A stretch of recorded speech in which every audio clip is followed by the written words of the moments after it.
In the words of the renowned mindfulness teacher Eckhart Tolle, in today's rush, we all think too much, seek too much, want too much, and forget about the joy of just being. That's one of his quotes. This sentiment rings especially true in our modern world, where the constant pressures to achieve, be productive, keep on leaving us feeling drained, overwhelmed, and disconnected from our inner selves.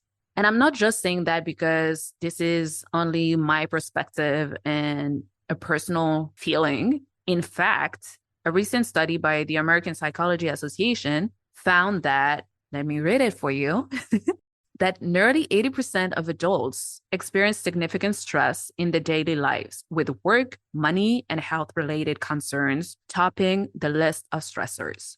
So it's no wonder why so many of us find ourselves caught in a vicious circle of perpetual motion, like a hamster on a wheel that cannot stop, unable to slow down, and find the stillness that our minds, bodies, and souls so desperately crave. But as we explored in our two previous episodes, you are not alone. There is a power in community and also in learning how to mindfully ride the ebbs and flows of life. This is why today I want to build upon the foundation of these two specific episodes in order to delve into another essential pillar of inner strength, that is the practice of conscious rest and replenishment. Yes, we can rest consciously as well. We can. Just like nature flows in a cyclical pattern of ebbs and flows, growth and rest, we too must learn to honor the wisdom of stillness. If you want to dig more into that, I think a couple of years back, I did an Ayurveda series where we were talking with two doctors, actually, about this parallel between our human bodies and nature rhythm. So just like I was saying, nature flows in a cyclical pattern with different seasons. So when we carry too much on our shoulders, when it's constant chaos in our minds, or we constantly rush after time and cannot seem to stop ourselves from the relentless pursuit of our ambitions, all of these leaving us depleted. This is when it's crucial to remember that within each one of us dwells an infinite wisdom, an incredible power and self-healing gift, guiding us towards perfectly timed moments of respite and renewal. But we have to create these moments for ourselves. So today, I want to invite you to take a deep breath and check in with yourself at this very moment. Is your mind racing with endless list of tasks and responsibilities? Do you feel the weight of unseen stresses bearing down upon your body, your mind, and your soul? If so, know that you're not alone. You are definitely not alone in that. And that is precisely in these moments that returning to stillness becomes not a luxury, but a necessity. If you want to let go of past pain, transcend your traumas, expand your consciousness, and reclaim your power to finally be the main character of your own conscious reality, as well as learning about conscious living, you're at the right place. Welcome to Conscious Matters. It's a safe space where we chat about conscious matters, focus on self-empowerment, awareness, holistic wellness, and sustainability. Join me, Melissa DiVieri, for inspiring conversations with myself and some of the most beautiful souls out there. We expand on our experiences and share what we've learned along our healing journey to live in peace, harmony, and mindfulness on a daily basis. Oh, and share with loved ones, and don't forget to take 5 little seconds to review this podcast by just leaving a few stars and kind words. That would really help with the algorithm, so we can spread the message to help more people live consciously. Get your mind, body, and soul ready for a ride in consciousness. Namaste, listeners. I know that many of you are dealing with inner storms, inner turmoils, and swelling in inner voices that usually come from your harsh inner critic that can feel overwhelming at times. Whether it's the constant chatter of overthinking, the nagging pull of anxiety, or the weight of stress bearing down on you. So let's first of all acknowledge that. And I want to tell you that I see you, I hear you, and I understand the challenges you're facing. Because if I'm able to talk like that today, it's because I've been through all of that before as well. This constant overthinking, this constant harsh inner critic, this strong ambition, but in a way that led me to too much perfectionism and then not knowing my own limits, putting too much on myself, too many responsibilities, too many engagements towards others, and putting my needs last at the very, very bottom of my list, thinking that I can carry it all for others, but by myself. Not saying no that well.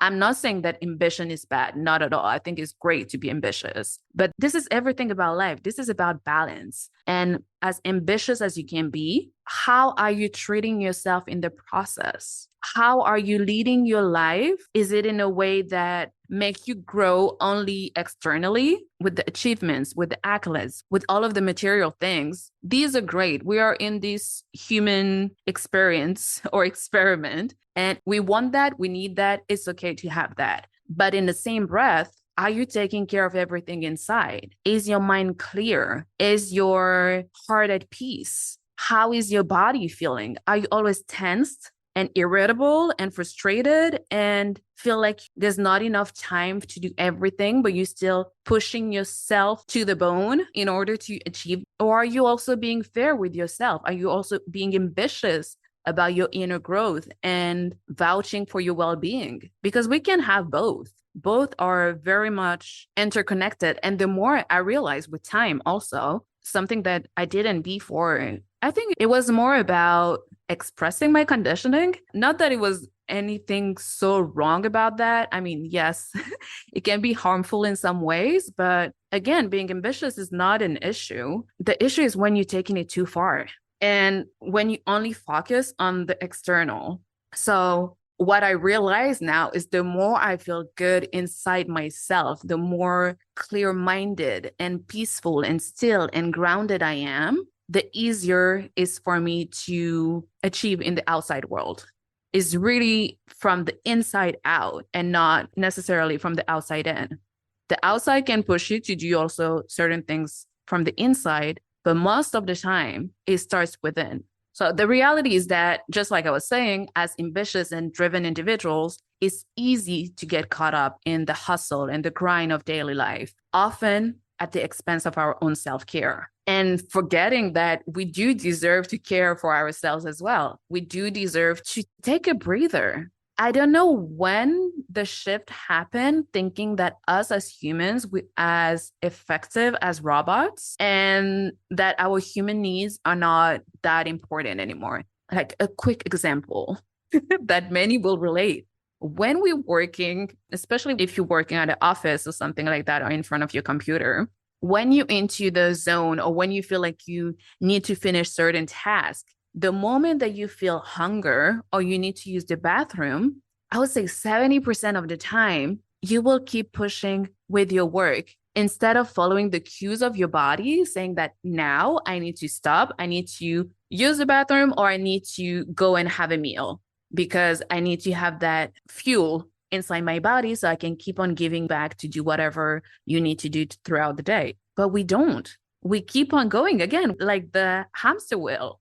And the more that we realize our self-worth, the more that we dabble down on our self-love and self-care, the more we will realize that we deserve it. We deserve to have breaks. We deserve to take care of ourselves. We deserve all of that to not only feel good about ourselves, but also to give out qualitative energy, qualitative work down the line, qualitative presence to the people around us. So this is why I'm here today to remind you that conscious rest and replenishments are not luxuries. They are necessities. When you feel burnt out or overwhelmed by your responsibilities, give yourself permission to prioritize rest and stillness.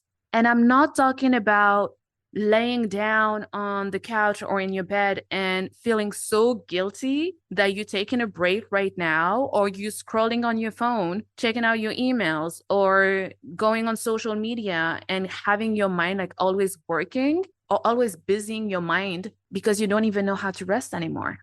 It took me like at least a good year to stop feeling guilty about resting.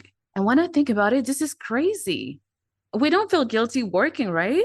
But in order to work and be efficient, or not even like just working, but fulfilling our responsibilities and obligations of life, maybe towards our spouses, our children, our friends, our loved ones in general, even our colleagues, in order to give them the best, we need to give the best to ourselves too. And we need breaks. It should be normal.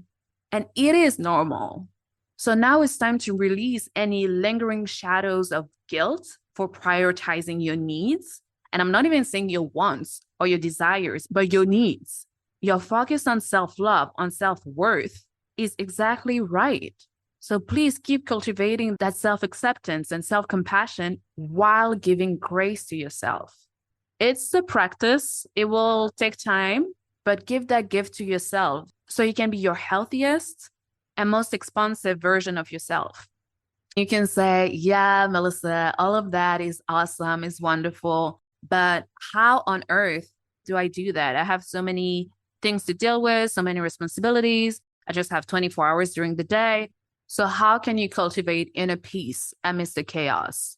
I'd say start by incorporating simple practices in your daily routine. So if you've been listening to this podcast for a while, you know my go-to, and that's the ones that I'm going to share. But again, feel free to always explore more in your own time and find what feels good to you, what resonates with you personally. So the first one, deep breathing exercises. The more you focus on your breath, which is literally the life force within you, the more you'll be able to regulate your nervous system, to activate more your parasympathetic system rather than the sympathetic system, giving you more calm and relieving you from stress. To me, breathing is the core component in order to achieve these kind of emotional states and also physical states. I'd say meditation as well. So you can mix both. That's usually what I do, mixing meditation with breathing exercise. So silent meditation, and you just focus on your breath, or you focus on a sound, like for example, like a fan or the AC, or also candle meditation. When you focus on the flame and you breathe at the same time that the flame moves, it really helps you to find that inner stillness, that inner calm, but also improve your focus. Let's say that in 2024, we all have issues with focus. Our attention span became so short. So it's a good way to practice focus.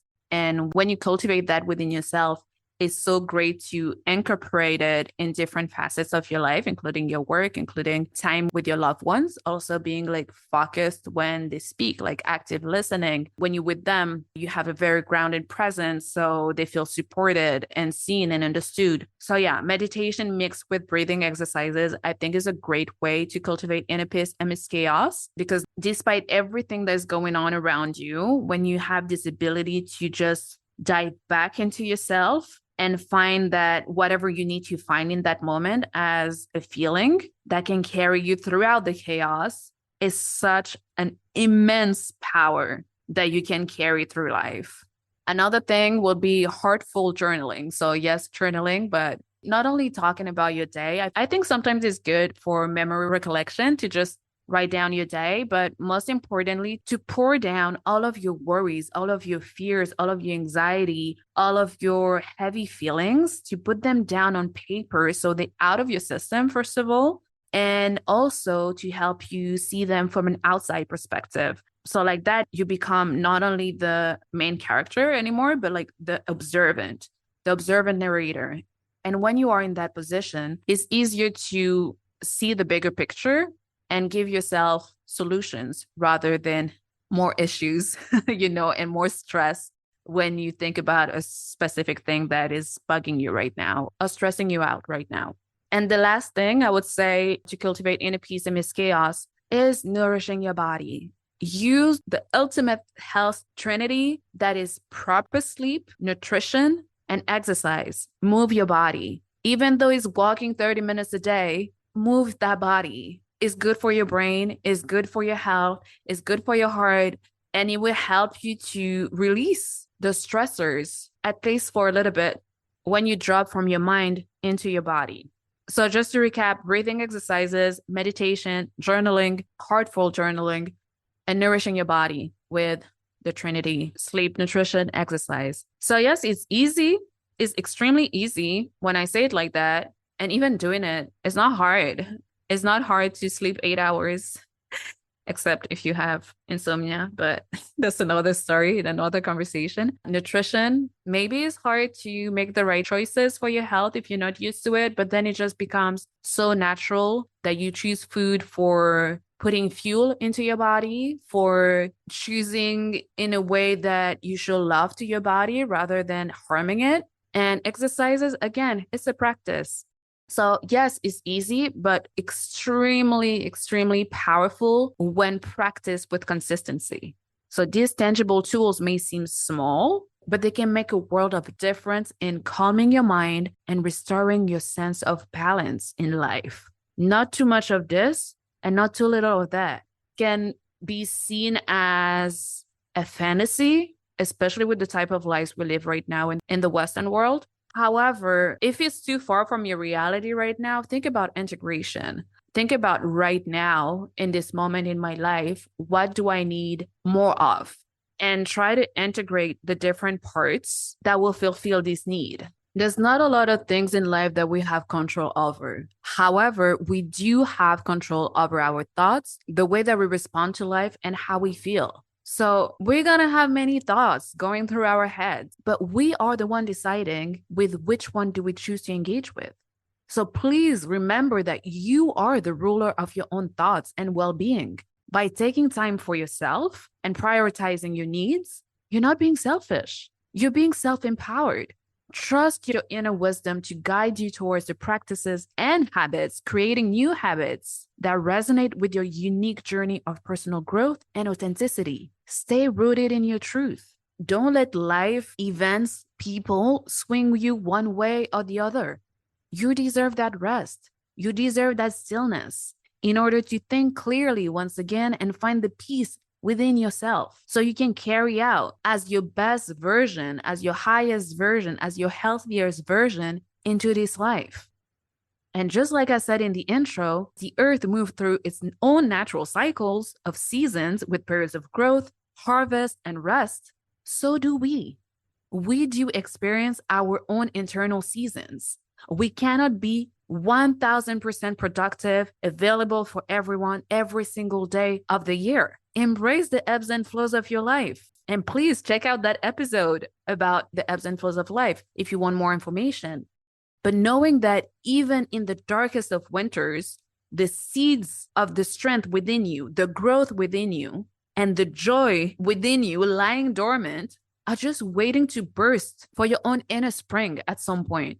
But you have to honor your body. You have to honor your rhythm. You have to stop when it's necessary to stop. And I'm not even going to say stop, but you have to take a break to rest in order to start again, even stronger, even sharper, and more resilient than before. But without that rest, you're just going to burn yourself out. And once you burn yourself out, what is it left within you to keep on carrying out your ambitions, your responsibilities, your task, and even your own self-care? When you burned out, there's nothing left anymore. So pace yourself. It's okay. It's okay to honor yourself. As you navigate the challenges and inner storms of life, the chaos of life, because it's always going to be there, hold on tight to the truth that every single struggle bears within an opportunity for transformation, leading you to become wiser and stronger in your next chapter, while still staying nourished in your body, your mind, and your soul. Yes, maybe right now is hard. Right now is very challenging. Right now you feel like you almost split into two or you almost bursting at the seams. But remember that this moment is going to be such a tremendous life lesson for you to integrate in your next chapter. It's just a moment.